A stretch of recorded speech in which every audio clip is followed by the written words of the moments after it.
would have to look exactly at my calendar, but I think the Lady Navigators are meeting around the time of Rosh Hashanah, so, you know, you'll get a little bit of extra oomph from the birthday of the world from the other side of the, you know, divide, of which we hope to continue blurring, right, which is sort of why I'm here. I also want to thank you so much. I want to thank Jerry for doing the videoing, because this has been kind of a pattern that's worked out for me in some other churches where they video things that I do, and I just feel like, you know, this way you expand your experience and you hold on to it, and whatever that means for you is just as important for me as it would be for you. So I want to thank Jerry for doing that. Okay, so where have we been and where are we going?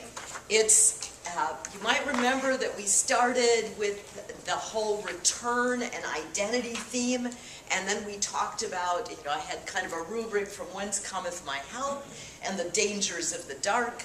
And today is the uplift moment. It's the creative community, what it is that we do to recreate what our world looks like. How is it that we change our world, and how is it that these ancient Israelites in this story are doing that same thing? It did occur to me as I was driving here that there's always the shadow side, and some of you might have been surprised in that first session to discover that I was coming into the book of Ruth saying there's a shadow side even to this idyllic story, right? There's actually a shadow side to almost everything in our texts. If you took a look at the Song of Songs, people think that's a, you know, lovely celebration of heterosexual love. There's a shadow side there too. There are some ugly moments in that story. There's a beating of the female protagonist in that story, which people just kind of forget exists. She gets beaten in the middle of the night, in the dark, when she's looking for her lover by the watchman of the city the second time she looks. And I've been thinking about, right, what happened to her could have been what happened to Ruth when she goes down to the threshing floor in chapter 3. So each time we look at these texts, there's discovery available for us, both in terms of the shadow side, but also, finally, in terms of the depth of the side of joy, right? It's actually deeper than you know. And the reason it's deeper than you know is because in this story, what's going to happen at Naomi's imagining, Ruth's naming, and Boaz's realizing is a creative combining of two completely unrelated laws. So I think what I'm going to do before we really get into the discussion of this text is to remind you of a couple of basic things, one of which is, what are the laws that we are looking at here, right? So we just kind of have a review. What's the law of Levir? What's the law of redemption? Both of these are at work in the text, but they're completely unrelated to each other. By the way, Jerry, if I move him, are we going to have a problem? Like if I go like this? I'll find you. Okay, all right. I say this because my students joke about this. You can never teach a class without moving all around the place, you know, spinning in circles and whatever else. And so I'm used to not stiff podiums, right? So, law of the Levir, law of redemption. The Levir, you might remember, is the law in which when a man dies childless in the ancient Israelite world, let's face it, that tends to mean without a son. Right? Despite the daughters of Zelophehad, a son is the inheritor, right, of both name and goods, and not daughters. We have exemptions, we have exceptions, and in real Israelite history, it looks like women were inheriting. But according to the texts that we have, written by a male elite, you wouldn't be surprised that it's a son that they're thinking of when they're talking about this law. So a man dies without having a son, and his widow is there then without the capacity to help his name live on. So let's just quick review that name living on, that having children, is the way in the ancient Israelite world. I cannot overemphasize this. That is, in fact, the way in which you achieve heaven, right? That's the way in which you achieve eternity. It is through having children who remember you, and children's children who carry on your legacy and your name. This isn't a world that believes in heaven and hell. They don't have the idea, they don't have the concept, right? Sheol is not the equivalent of the Christian hell. It's a fuzzy place where you go no matter who you are, whether you were bad or good in life, everybody ends up at Sheol. And I'm sure I've told you this already. In Isaiah, the way that people communicate in that place is that they speak like birds. Do you don't remember that text? It's true. Tweeting. Tweeting was not invented in this century. Though perhaps that was a little bit less aggressive tweeting than the kind we have nowadays. So, what you have is a world in which the children and the children's children are the way in which you achieve as close to eternal life as you can get. It's through love and through family. I say this with great personal attention to this now because I'm at a stage in my life where I have things happen, like my massage therapist who's working on, a muscular problem, saying, "Are we having grandma desires?" Because I'm talking about, all of that, right?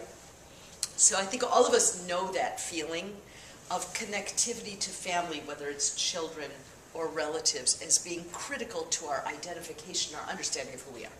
So in the law of the Levir, he dies, they have no children. The law is that his brother then takes the widow and needs to essentially sire a son with her, who will, however, not be the brother's child, according to the law, but the dead man's child, will be having the legacy of the dead man, will carry on the life of the brother who died in that child. Now, a lot of you, especially maybe the women, are going, "You," right? And I can understand that. But in this ancient world, and even today, in certain tribal contexts around the world, this is considered one of the most generous things a brother could do for his brother. Because you want to consider why, right? You might all be thinking about the sexual side of it.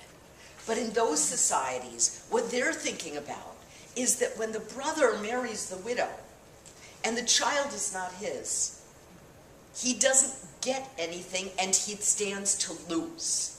He actually stands to lose. Now, how is that? Inheritance law in these texts goes like this. You have two sons. Father dies. How do the sons inherit? Does anybody know? The oldest. Oldest gets a double portion over the youngest. So the land, the property is divided into 3 parts for 2 boys, and the oldest gets 2 of the 3, and the youngest child gets 1. If you have 3 sons, it's divided into 4 parts. The oldest gets 50%, the younger sons divide the remaining 25%. You see what I'm saying? So if the man who died happened to be the oldest son, and his younger brother marries the woman and sires a son, that son replaces the older brother. The younger brother's not going to win anything at all. Do you see what I'm saying? It's actually siring the child who's going to still get that double portion over what he gets. If he doesn't do that, right, and he becomes the oldest son, you see what a difference that makes? Right? That's a real physical property decision. And he has to maintain the widow. He has to feed her. He has to make sure she's clothed. So he's putting out money and time and energy of all kinds, not just the sexual, on behalf of his older brother, if it happens to be the older brother. If it's the younger brother, the situation might be a little bit less painful, but it's still energy. Let alone the dynamics, if he happens to be married already, of having a second wife, right? Polygamy is part of Hebrew Bible, but, it doesn't seem to be an easy process. Think Rachel and Leah, right? And Zilpah and Bilhah, right? Other people there too. So you want to think first about the sacrifice it entails to perform the law of redemption. This is why Hebrew Bible also includes, and it's included in Ruth, a kind of public shaming of the man who doesn't live up to this, right? Because he is considered not to have acted out of chesed, out of generosity, out of being able to give, right? He's acted just for his selfish concerns. Has everybody kind of followed that? All right, now we've got the law of the Redeemer, which is not the same as the law of the Levir. The Redeemer and his task is simply to make sure that land doesn't leave the family or the tribe. So if you have somebody who, by dint of famine and trouble and difficulty, has lost their land, and it appears that that's what happened to Naomi's land, Naomi and Elimelech's land, that somehow this land got purchased by someone else when they left for Moab. So this land is in a state of, it needs to be redeemed from where it is, which is somehow outside the family, outside the tribe, outside the correct perimeters. And so the law of redemption is that a kinsman should go and buy that land back and bring it back to the family. Right?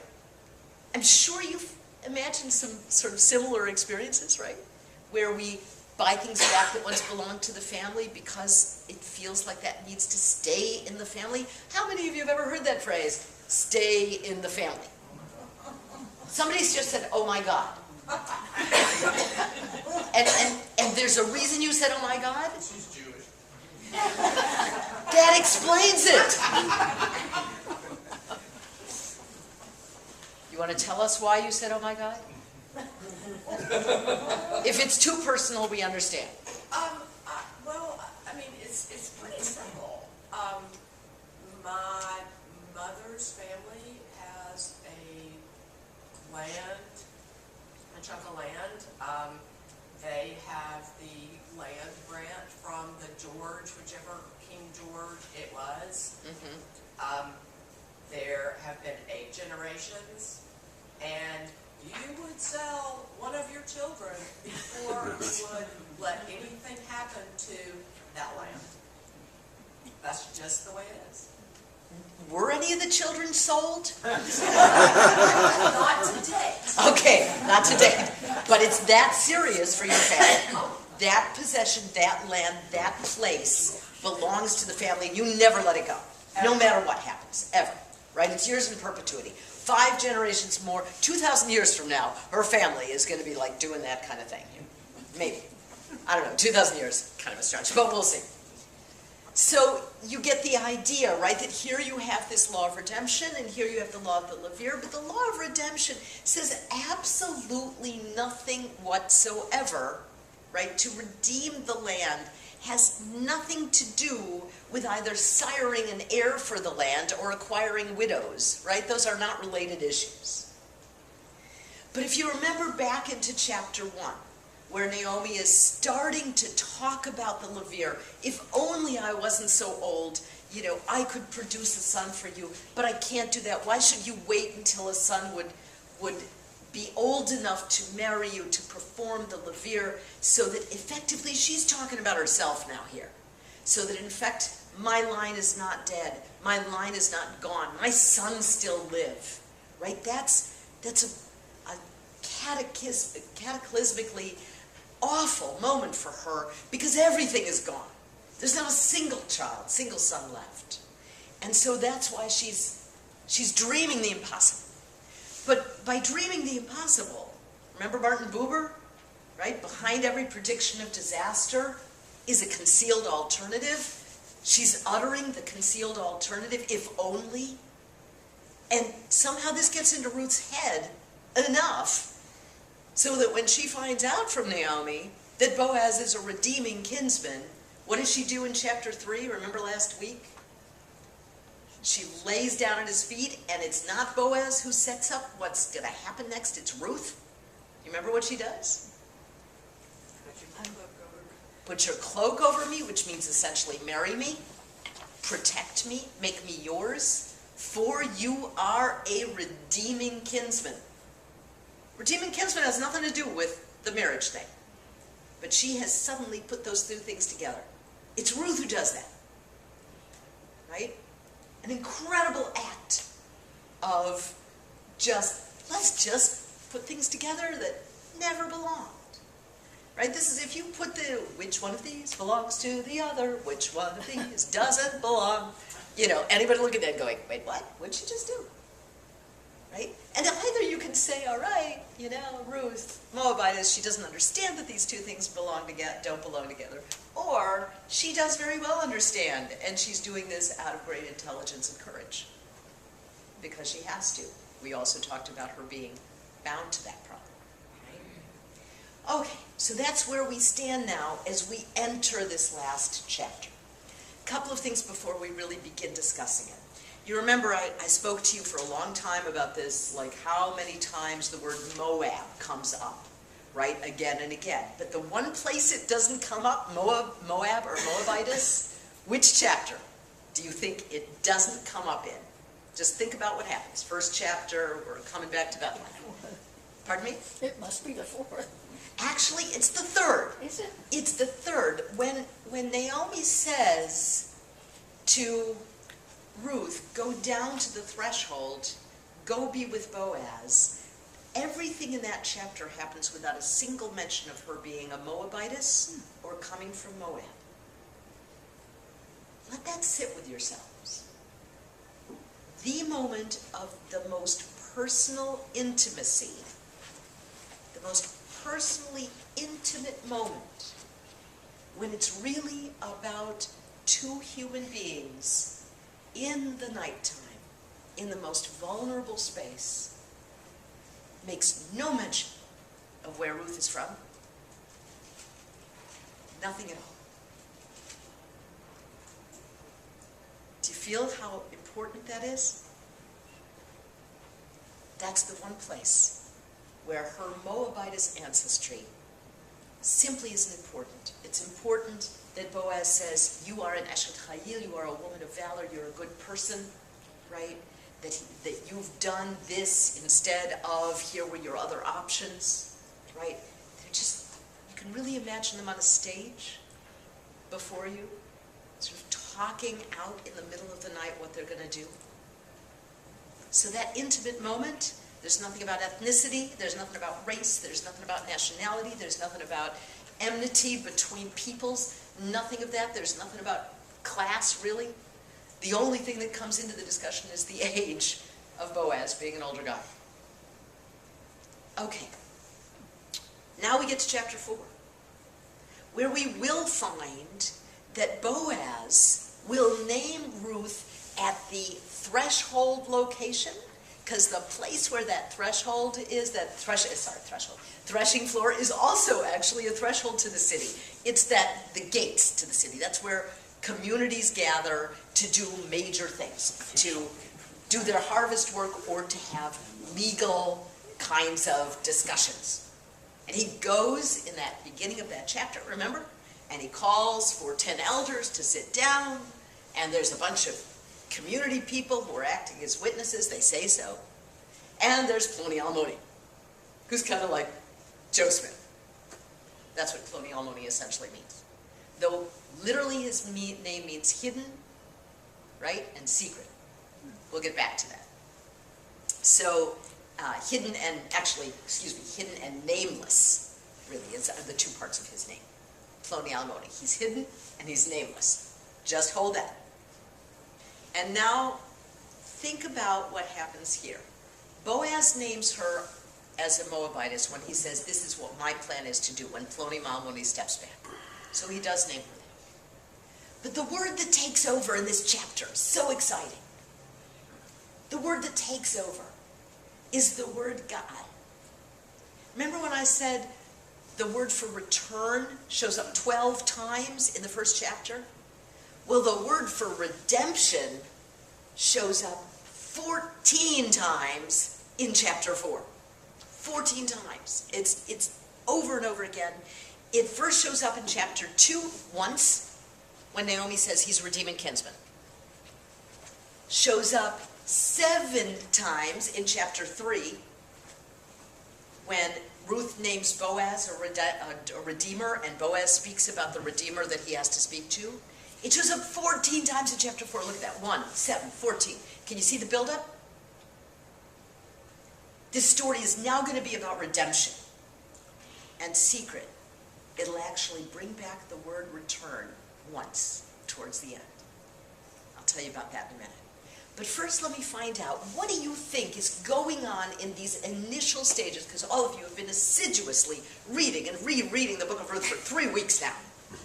Right? I know, people have been calling you and saying, sorry, I'm reading the book of Ruth again. So what happens at the beginning of this 4th chapter that stands out for you in the process, right? You should have, I don't think I have every verse, but I have most of them, if not every verse. Though I might have tried to do a lot of them. So right at the beginning, we're at the gate. What is it that's going on in verse 1, in verse 4? What is Boaz doing? He's sort of setting up court, isn't he? He is setting up a court. Absolutely. Because we need for there to be a process here. Ploni Almoni, the hidden nameless dude, stands closer somehow in terms of relationship. Has it ever occurred to you? Remember last week I asked you, what was Boaz doing? He knew Naomi and Ruth came back. What about Ploni Almoni? It looks like Naomi had more than one relative who could have been helping her out here. You know? Where were they when these women were going hungry? We just want to think about that. Okay, so neither one shows up, but now they're here. What strikes you as important about this opening that Boaz puts out there? First of all, why is he naming Ruth as a Moabitess? Any ideas? Be brave. He wants to turn off the other guy from taking the land and the lake. Brilliant. There's a little, a really interesting manipulation here. And one way to do it is Ruth the Moabitess, right? Okay? Is he going to turn the other guy off? She's that foreigner. He might sully his name or his reputation. Anything else going on? Other things that Boaz is doing? I mean, we might want to read this. Naomi, he's saying, has to sell this piece of land which belonged to our kinsman Elimelech, right? We don't know exactly how this land is working. Has it been sold to somebody else? Is she selling it directly? The text is a little bit, it looks like maybe she somehow has the control to do it, and the option that he's describing is let's not let it get outside of the family, right? Don't let it get away from us, right? So one of us has to buy it to keep it inside the family. We don't know who's been working this land for all the years she's been gone. Somebody has. And according to biblical law, whoever has been working that land in the absence of somebody else gets whatever the land produces. So what's been happening? A little shady, but certainly we got to bring it back. Okay, so now, what's he going to be doing here? I thought I should disclose the matter to you, he says. Acquire it. You can have this land. What's the reaction of Ploni Almoni initially? Great! Yes, I'll take it. I'll buy it. I'll have this land and I'll be able to... What is he thinking he's going to do with it? Why does he... Who said it? Somebody said that word, the P word. Profit. Yeah. It looks to him like he can profit from it. Who knows? He might have a family and children. He can buy that land. He can take it over. It'll stay in the family. That's all good. Naomi might even need to live on it, okay, but, an older widow, she's going to die soon, not a big problem. So what does it mean when he says he drew off his sandal? Ah, yes. That's the shaming moment, Okay. right? This weird ritual where you take off the shoe, right, and there's like a spitting in the direction of the person who doesn't do the law of redemption, because you essentially have this way of first validating is giving property, is giving something that belongs to you. A shoe is what you literally stand on, and essentially then the insulting moment is drawing off the shoe in the spitting ritual that comes up in biblical texts and Talmudic texts as the shaming act, as the way to shame the person who's not going to do what they should do, which is the law of the Levir, right? So, okay, back to Boaz. Thoughts about how he's operating here? Doesn't he say, okay, if you buy the land, you got to take care of the widow too? Right. It's a package. It's a package deal, right? You do this, because that's what Pliny Almoni's first reaction. This is great. I'm good for this. And then he says, oh, and by the way, you have to take care of, you know, these women. You have to marry Ruth the Moabitess. You have to do all those kinds of things, right? Suddenly, Pliny Almoni's reaction is? Yeah. So you want to think about this, because if he buys the land and takes Ruth with it, he's just holding that land in trust for the child that he has to sire with her. That land is just held in trust. That's not his land. His descendants, his own children, will not reap the rewards. The child he sires with her, though it's his child, will not be considered his child. So it's lose, lose, lose proposition for him. He doesn't win anything from this. So how do you feel about Pliny Almoni? What's your reaction to him? He's an opportunist. Pardon me? He's an opportunist. He's an opportunist. Okay. Any other reactions? I just felt like he's a bit character. You He's know a what I mean? bit Like, character. he's just, Walk on. yeah, yeah. Yeah. He advances the story, but he doesn't, I mean, he could have been anybody.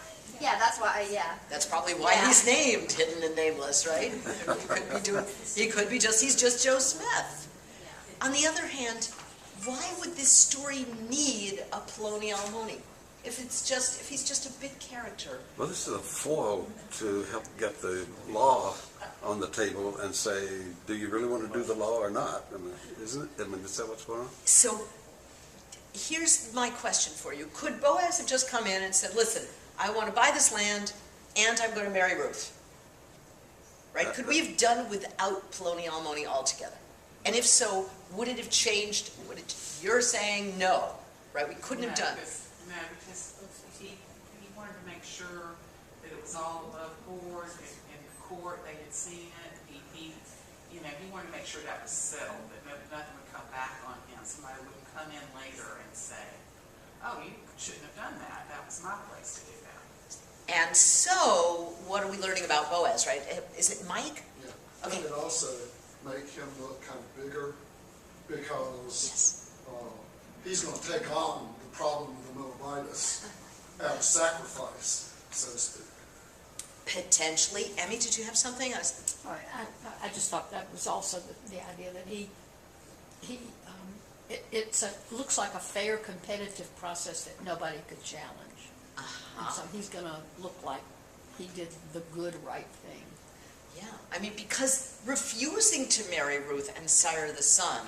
Now, normally this is like with a brother, right? Pliny Almoni is not the brother of Elimelech. So you can see that there's already been a really interesting rubber band effect. Zoom, all of a sudden this has been stretched out to include any and all male relative who's still able to perform the leveret. Double entendre wasn't meant there, but it didn't get a laugh except for this one woman who knew what I was doing. I know it's Sunday and we don't think in those terms on Sundays. Seriously, I'm going to need to ask you about that. Is there an attitude around no sex on Sundays? Only the Baptist. Not in my house. Because I'm just saying, in Jewish tradition, Shabbat is partly about that. Just, if you didn't know, ask me after class. I'll explain it to you. People who slept late this morning didn't show up in class. Ah, there you go. Listen, I'm not actually...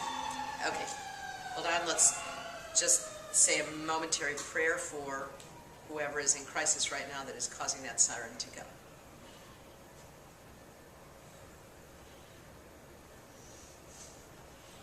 Okay. All right, so Pliny Almoni, right? On the one hand, in effect, not to marry Ruth, he affects kills Elimelech and his line, right? If there is no child born in Machlon's name, that line is dead. His decision, no, not me, is not just selfishness, right? Not just, I don't want to have to be bearing the responsibility here. It can be interpreted, if you stretch that rubber band to include him, as an act of cruelty. Do you see what I'm saying? But the fact that she was a Moabitess, doesn't that, wasn't there, I was thinking the first week you said, they were told, do not intermingle with the Moabites. Yes. So, Right. so isn't that this sort of righteous upholding the law that way? I think particularly if he'd had an open text where he said, I'm not going to marry a Moabitess, remember that law, right? Yeah, you could see that as a clear motivation on his part. What is your name? Deanna. Deanna, you have just read in the white spaces. Remember when I talked to you about there are white spaces in between the letters, right? You've read in the white spaces. You've read into the context of the whole collection. There absolutely is a prohibition. No Moabites in the congregation of the Lord ever. Period. Done. So you could be saying, well, Ploni Almoni is actually acting quite appropriately. But the text kind of gives him sort of a negative take. And maybe, again, this is, remember why Ruth was written? Most likely to answer the whole Ezra and Nehemiah don't intermarry, and to remind everybody that King David apparently had a Moabitess for a great-grandmother, right? So we've got agendas going here, right? Whoever is writing this text is kind of wanting you to take a step back from these texts that say no Moabites in the congregation of the Lord. Because obviously here, one of the most esteemed, well-known dudes of the community is prepared to do it, so... And there's been a lot of publicity on her behalf. There has been a lot of spin. Yeah, I've heard of you in front of all your servants and the people working in your fields. I've heard of you, how you took care of your mother-in-law, how you left your family. May you be wrapped up and protected by the Lord of Israel, right? By the God of Israel. May Yud-He-Vav-He, right? Or Yahweh, some of you might say, wrap Yahweh's wings around you. There's been a lot of press going on here. A lot of spin. It's the, real news of the time that Boaz is spreading out. Okay, Ploni Almoni, any other ideas about him as a character, why he's so essential? One, it shows Boaz is doing everything above board. And as Mike says, two, it's showing Boaz to be an even bigger character than we might think. Any other reasons to have Ploni Almoni? Yes, Dan. I think it also shows how Boaz, his intellect, he presents it like, oh, you're the first one, but that's not his motive, And then after the yes, then he's come back with, oh, and you get to marry the Moabitess. So it shows how clever and business-wise he is also. Yeah, absolutely. I mean, this is the dude who didn't step into the place of need until he was reminded to, right? He had to see that Ruth existed to really think about the situation with Ruth and Naomi. You had to nudge him. But once he got nudged, and he got nudged big time in the middle of the night by an attractive young woman, then he was all action. Move, move, move, move. There's something really important that he says in this text. Let's take a look at it, right? So we've got the handle, da-da-da-da-da, Craig drives off his sandal, right. Okay, at the bottom of the page, the first page, verses 9 and 10. You are witnesses today. Why is it important that he says you are witnesses? Why is that important? Yes? I'm trying to think of the lineage. If you're writing a book, would this be after the fact of the time of David and you're trying to prove the legitimacy of David? I mean, in this kind of a legal thinking of like precedent in current law, you know, here, we followed the rules, we had witnesses, you know, this justifies his lineage, you know. Excellent. We're doing this in a legal way with such emphasis and such power that it has to stand. The whole community is going to approve what goes on here. Why does Moses say in the whole of Deuteronomy, you were there at Sinai with me? Is he talking to the generation that was with him at Sinai? You ever thought about this? People, at the point that Deuteronomy begins, the generation at Sinai has died off. Remember, God says you're going to wander around in the desert for 40 years, and only your children are going to take themselves into the promised land. But Moses, through all of Deuteronomy, says, you were there when this happened. You were there when that happened. You were witnesses to everything we experienced in the way of our exodus from Egypt.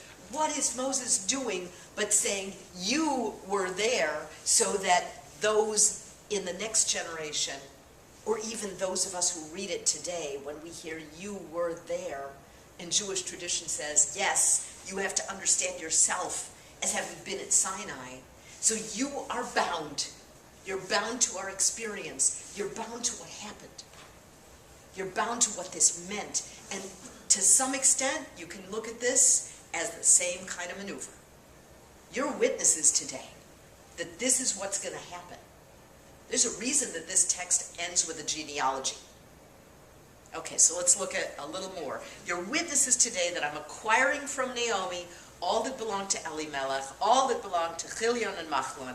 I am also acquiring Ruth the Moabite, the wife of Machlon, as my wife. Here's really important. So as to perpetuate the name of the deceased upon his estate, that the name of the deceased may not be disappearing from his kinsmen here and from the gate of his hometown. What's he just named? What's he just done? What visceral button has he just pushed for everybody who is there? Every single human being who is there. Pardon me?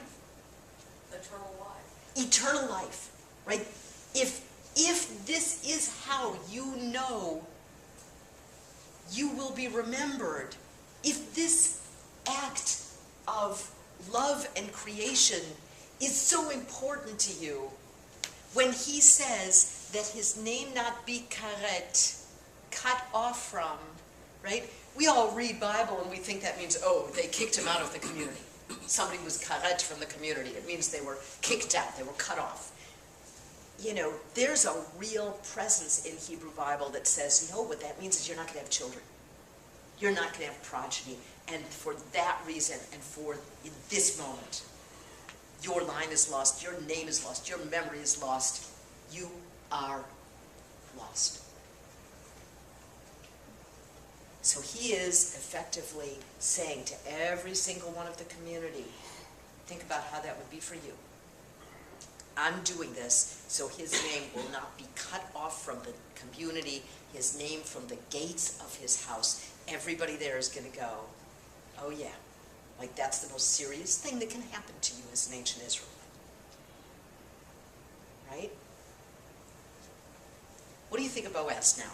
I didn't paint him in the greatest picture last time, right? I said, yeah, he has to be reminded. Ruth has to tell him what to do, right? What about chapter 4? He's a pretty smart strategist. Yeah. It might take him a while to get moving, but we have complaints about our spouses sometimes, like, really, would you please fix the door? It's been hanging loose for 10 years, right? But once that job is done, it's done well, right? It's that kind of experience. Well, isn't there sort of some horn tooting going on here? I mean, he's saying, you know, just want y'all to know, I'm a good guy here, Yeah. and this guy is pretty schmuckly over here, right? Yes, I think there's definitely a this guy's pretty schmuckly moment. Yeah. Yeah. So he is kind of tooting his own horn a little bit there. Any other thoughts about Boaz here? Doesn't he have to also make well in the community that he, priest had his feet uncovered. Now he's all of a sudden interested in Ruth.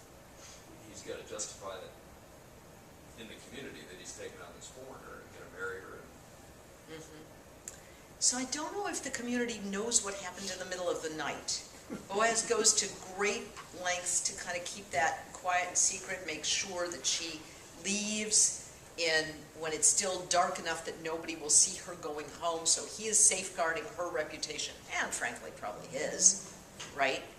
We also do not know whether they actually had a sexual relationship in the night or not. There are arguments for or against.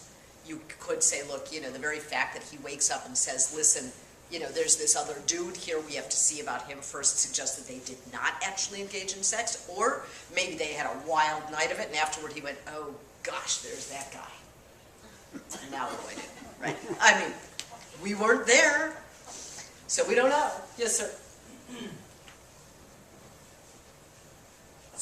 I'm still a little confused about this whole redeeming process. Yes. And I think that understanding Boaz really means you got to first really understand the redeeming process. Okay. Because that's what he's doing here. Right. And my question is, it seems like a hugely burdensome thing for a person to do, to be a redeemer. And so, do they take on that burden because it makes them godlike? It provides eternity? What is the... What's the incentive for redemption? What is the incentive other than, if I were able to give heaven from a Christian standpoint to somebody, that would be an important thing, right?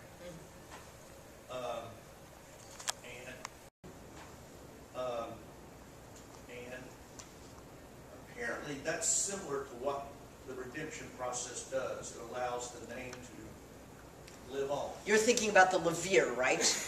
Not redemption. So, Okay. right, we're mixing these things up. Okay. But I do want to point out that for thousands of years, the law of redemption played an incredibly important role in Jewish communities.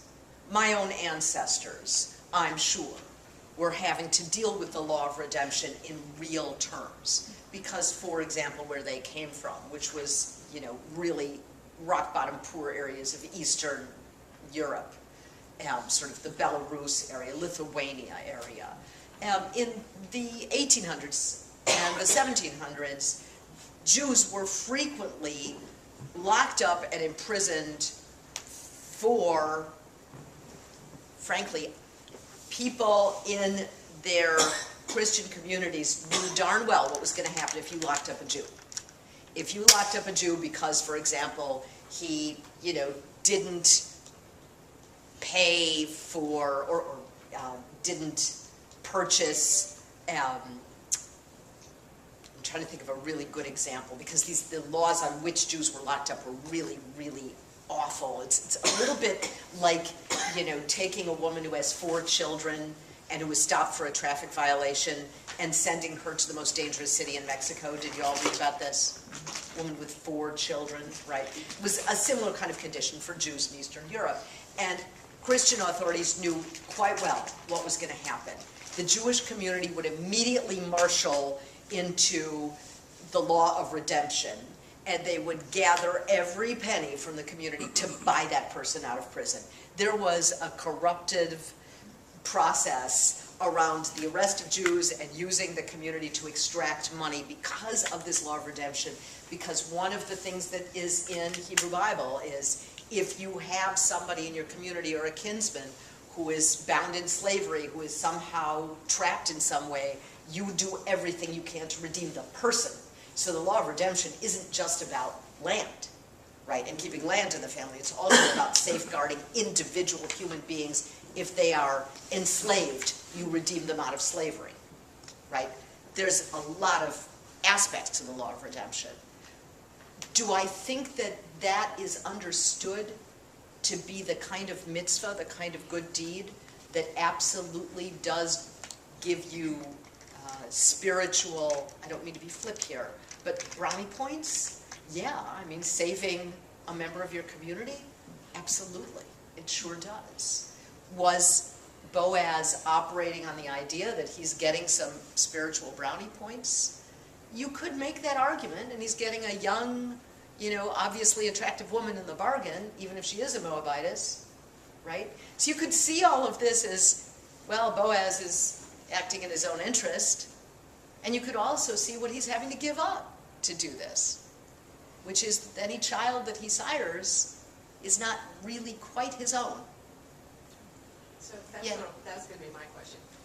Any child he sires with her, or just? Oh, excuse me, the son. Yes, I misspoke. Only his son? The first son will be the one that is, So others would be considered his. Yes, yes. However, sadly, the rabbis have droshed this, have written a commentary on this, in which they claim that Ruth was so exciting and so amazing and so beautiful that Boaz essentially had one night with her after the marriage, and he expired from the effort.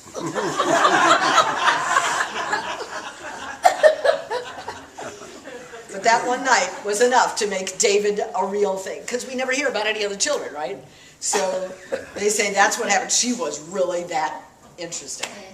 Which, of course, plays into all those stereotypes about the Moabites, right? So it's got its shadowy side there, that midrash, right? In fact, there are some actually quite, to my mind, unattractive ways that the rabbis speak about Ruth and her sexual attractiveness, which I find quite troubling, but there you are. We have our traditions, and they are not uniformly pleasant. Okay, so we found this out. The people of this community, this is really important.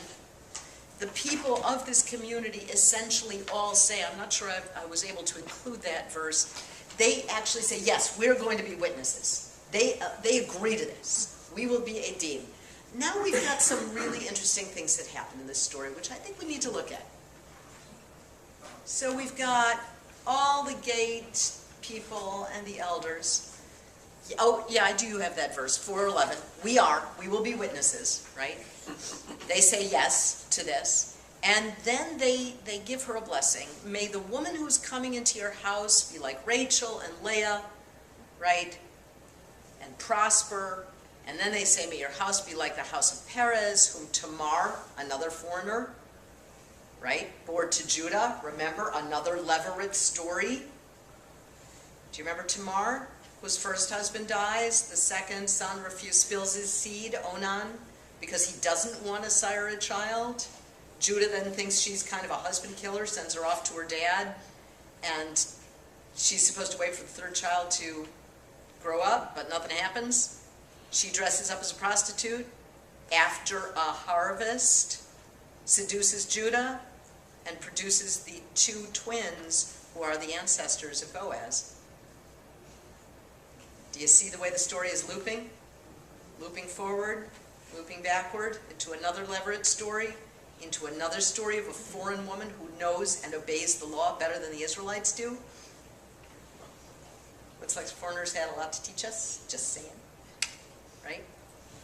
So we have all of this happening. Boaz marries Ruth, she becomes his wife, the Lord lets her conceive, she bears a son. And then on Ruth 4:14 and 15, the women say to Naomi, blessed be the Lord, who has not withheld a redeemer from you.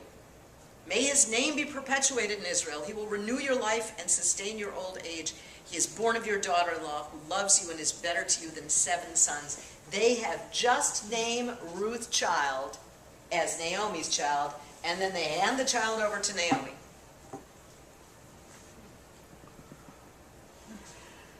How do we feel about this? Keeping in mind, again, also that at the beginning of this whole saga, where is Ruth at the gate, right? She's being talked about. Boaz has cleverly arranged everything, but she's not there in her own right. She never gets to speak for herself. Does she say a word in chapter 4? A single word. Not one. It's all about Boaz arranging things, Naomi getting the son that she needs. Where's Ruth? Pardon me? And she gets to nurse it. Yes. It looks potentially kind of like we've got this miracle, the very miracle that Naomi said she couldn't have at the beginning of the story. I'm too old to bear children, to raise them. here's the realization, the concealed alternative, but it has a shadow side, doesn't it? Where's Ruth? She's just a vehicle at this point. Yeah, one scholar writes, a womb with legs. She's just a womb with legs. That's what's made out of Ruth. Anybody want to argue against the rather sad ending for Ruth? What made Ruth go with Naomi in the first place? She saw opportunity, didn't she? Say that one more time. What made Ruth stick with Naomi in the beginning? She left a situation for opportunity. I mean, why did she stick with Naomi? We don't really know. Orpah goes back to her family, and so obviously it's clear that Ruth had the option of going home to her mother, marrying a nice Moabite guy, and forgetting everything. Was it love, responsibility, or was it opportunity to a better country? So maybe she wasn't a walking womb with legs. Maybe she was an opportunist herself. How do we feel about that first section where Naomi says, my daughters, you need to turn back, you need to turn back. And they first both say, no, we will go with you. And then she convinces Orpah, and then Ruth gives that ringing, incredible, your people will be my people. Where you die, I will be buried. Your God will be my God.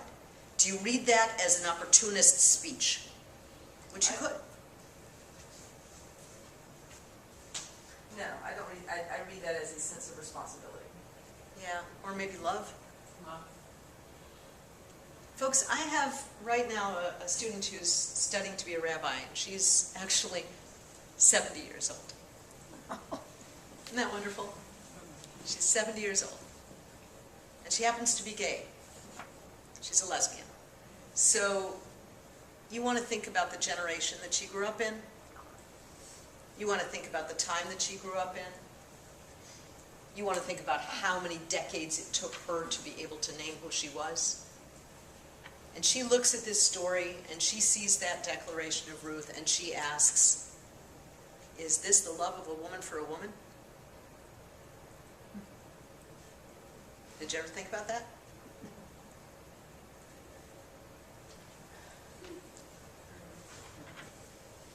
In our heterosexual world, right, we don't easily come to that space. But what if? What if there is an intimacy with these two women that we never ever considered? Boaz is the means of securing their future. But even the townswomen say, Ruth, who is better to you than 7 sons, who loves you with this kind of depth. Maybe. Just something to put in our little hats and think about, right? Other thoughts about the way this story ends? We've had this creative reimagining, which again I want to emphasize to you how important it is that we see that Naomi sort of starts with this whole Levere thing. Then Naomi mentions that Boaz is a redeemer, that it's Ruth who puts this together in the nighttime proposal. It's Ruth who does that. Boaz may realize it in a public space, but Ruth is the one who has joined these two separate things together. It's Ruth who's done that. And at the end of the story, then she bears the child which is given to Naomi. What are your reactions now? How do you feel about this? My thought is that the story ends more with the female character of Naomi because it started more with the female character of Naomi. They were the people who went to the country after the famine. Mm-hmm. The women neighbors give the child a name. It's a female moment, right? They're the ones who name the child, and then they say a son is born to Naomi. Yeah, okay, you're reacting to this. Well, yeah, because what woman would want someone to walk in the hospital and say, name your child as your mother's? Like, I don't... Your mother-in-law's. Yeah, even, yeah. Okay, now hold on. Yeah, even worse. Let's not assume that mother-in-laws are any less close to their daughter-in-laws than, yes, but isn't Jerry. this finally a story of love and sacrifice and redemption? You could certainly see it that way, that Ruth loves Naomi so much, and that's why this student of mine says, is it possible that, if you think about this as a potential lesbian relationship, Ruth is essentially being the avenue to create a child for her and Naomi. If the rabbis are right, and Boaz died that night, it's the two women with the kid. Just saying. Just saying. Yes, ma'am. Well, how many people become surrogates for their sister? You know, I mean, she's essentially, I mean, did she know that's what was going to happen? That is an excellent 5 genius points question. Take that home, right? Does Ruth know when she's constructing this whole thing? Remember what Naomi says to her when she gives her the directions about going down? I will go down, I will lay down, I will put on the dress. Does Ruth have a very clear idea that essentially Naomi is projecting what she wishes she could do at the very beginning, be the avenue of the Levere herself, right? And she can't because she's too old. And is Ruth quite clearly knowing that she's acting as the surrogate for her mother-in-law who's too old and can't do this anymore? Is she the sister who says, I can help you, right? I can do this for you.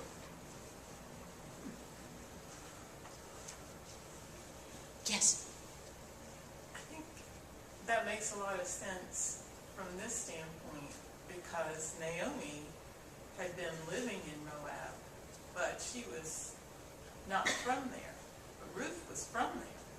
So you would think that Ruth would understand that she was never going to be in the society of the Israelites what Naomi could be, because Naomi had originally been Israelite, right? The young man who I heard being interviewed just a day or two ago on NPR, who was born in another country but came here at the age of 3, speaks American English like any one of us, who has been deported, who says, I don't really think they ever accepted me here, so I never really belonged, but now I'm in a country whose language I don't know, and I don't belong there either. Right? Was Ruth never going to be fully accepted because she was the Moabitess? That even when Boaz makes it clear, see all of you, I am also acquiring Ruth the Moabitess. Not just Ruth, the daughter-in-law of Naomi. He could have referred to her as that. Right? Elsewhere in the text she's referred to as that. He says, oh yes, I remember you. You're the woman who's taking care of your mother-in-law. He doesn't name her a Moabitess there, but he does here. Right? Well, he had to, so that the other guy would want her. Yes, though when he actually says before the witnesses, right, in that verse, 9 and 10, you know, at that point, he does it again.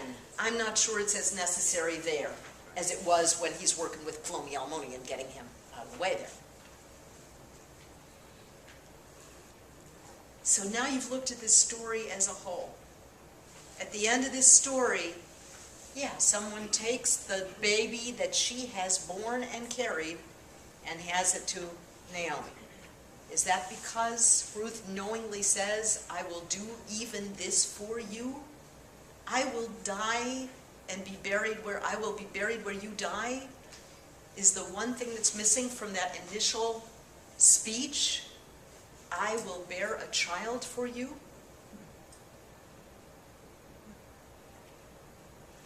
Right? Is that initial speech so powerful that in some ways it seems to include even that kind of gift? I will carry and bear a child for you. Yes? So from what you're saying, I gather this would not have been a tradition of the time. Actually, it is something we find elsewhere in Hebrew Bible. So why does Sarah give Hagar to Abraham? So that Hagar will bear a child in her name. She ends up not adopting the child, right? What happens to Rachel? She has 2 children by her handmaid Bilhah, who serves as a womb with legs. And there's even a picture, a sort of visual description of how this was done in the ancient society. This is literally a ritual. The woman who was adopting the child would hold the woman who was bearing the child in front of her with her knees bent like this, so that the woman who was bearing, right, was producing the child. So physically you were saying, this child comes from me. I adopted. Do you see what I'm saying? So no, it's not like an unusual possibility, though typically it's more, you know, in these other stories, a handmaiden of the woman's rather than a daughter-in-law. Well, I'm thinking But- because Naomi had lost all of her lineage, her husband and her son. Yes. So I was just wondering if there was, you know, for us it seems like that's ridiculous to hand the baby over, but maybe that wasn't ridiculous in a situation where someone had lost their sons as well as their husband. Maybe this is as unridiculous as the law of the Levere is, right? We look at the law of the Levere and say, ooh, that's icky, a brother marrying his brother's widow.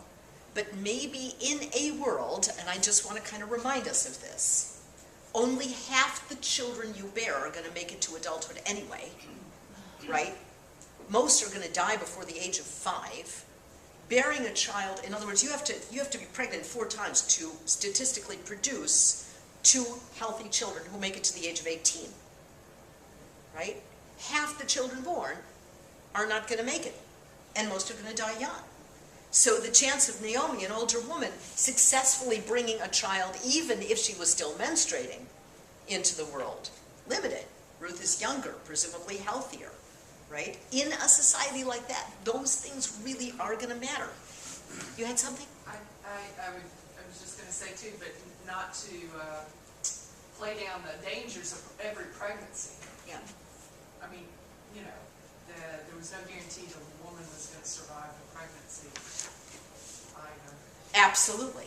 Absolutely. So, all right, 3 weeks we've been with Ruth. 3 weeks we've been with these issues of immigration and the status of an immigrant. One thing I want to tell you is that this story, if it hasn't already told you some things about your present day, then I've missed the mark. I haven't done my work.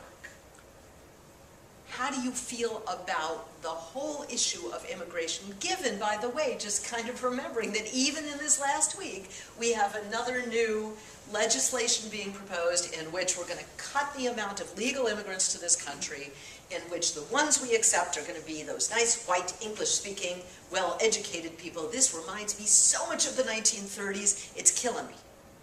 Because during the 1930s, my people couldn't get into this country to save their lives, and I mean that literally, because we had these kinds of programs. And this is why, right, I can say my own relatives ended up in Auschwitz because of laws like this, because there was no way out and no way in, right? So where are we with the book of Ruth and what it's told you about immigration? I want to ask for a kind of summary from 3 weeks. This is what I learned, this is what I know now, this is what I'm more sensitive about, or this is what I've thought about more than I was thinking about 4 weeks ago. Yes? What I see in this is a redeeming God that the Jews were known for their laws. You know, we're known for our laws.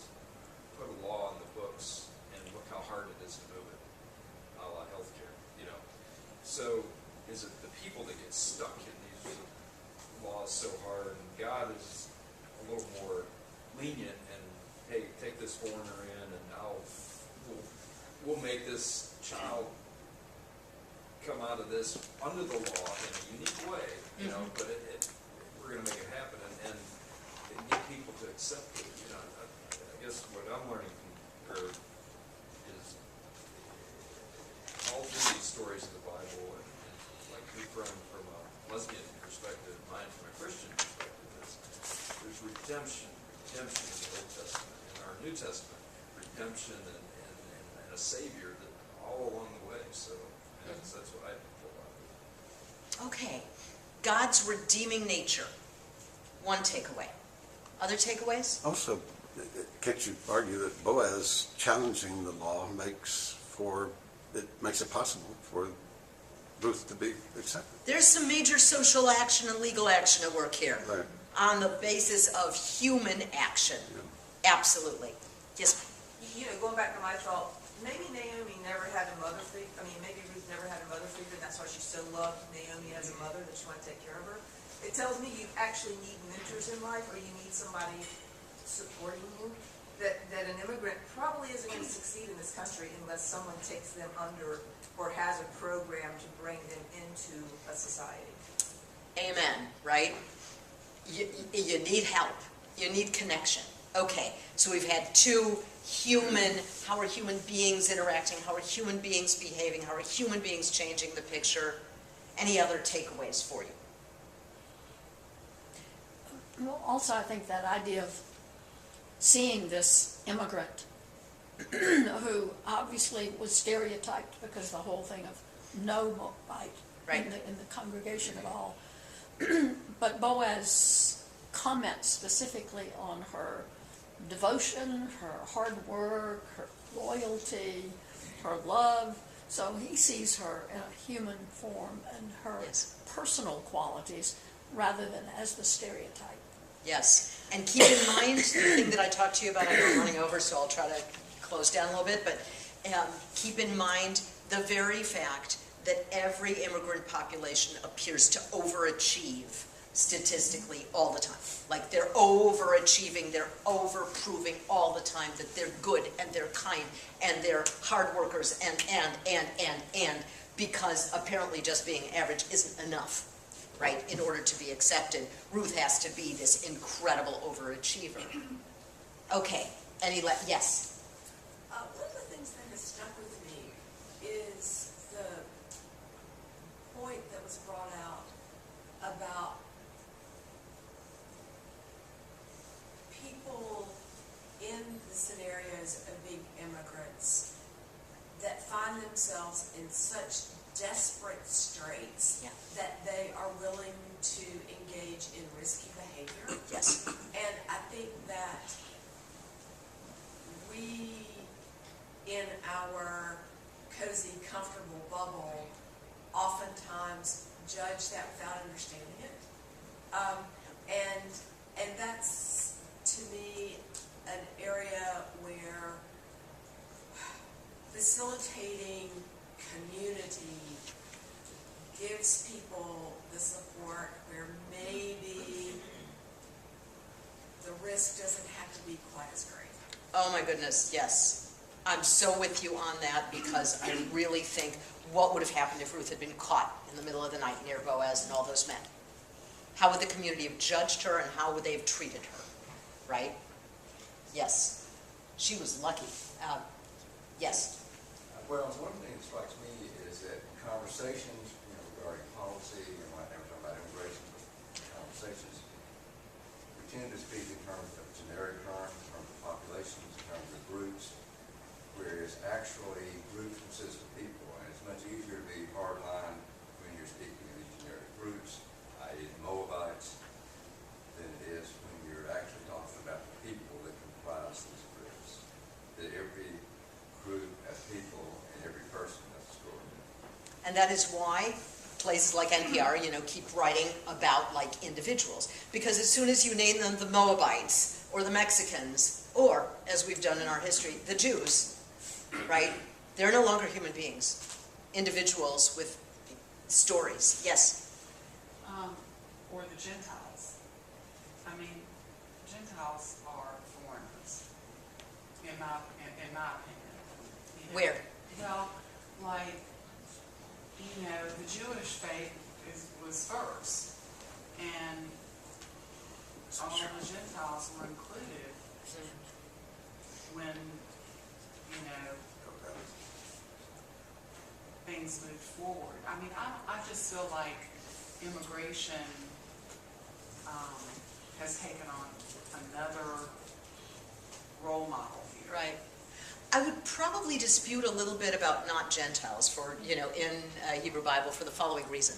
One, the people who come to Sinai are described as an Erev Rav, a mixed multitude. Clearly not just Israelites were going along on that trip. Secondly, one after another of the foreigners end up being pivotal to the Israelite project and being included in them, from Rahab to Tamar to Ruth. We've just got a plethora of people who are not Israelites. I mean, Zipporah, you know, who does that crazy thing in the middle of the night, right? So there's a long-standing tradition and even a legal tradition about how you make sure to treat the foreigner among you the same as the citizen in these texts, which I think is sort of this kind of mandate that we might want to be thinking about that does belong to both our traditions, right? There is over and over and over again, you were a foreigner in Egypt, so therefore this is how you have to behave with people who are foreigners when they come to you. So here's what I want to kind of close with. At the very end of this, when the woman described Oved, the women of the neighborhood, we could go on and on about the women of the neighborhood, that's a whole other story. Who these women were and what our archaeology tells us about them and their groups. And they say that Oved is going to be, if you look in verse 4, 14, and 15, you'll see the word Goel is written, you know, much bigger. That's the word for redeemer. The Lord has not withheld a redeemer from you. And then Obed is described as Lemeshiv Nefesh, the next big words. He is going to be the one to return your soul to each other. Remember that word return?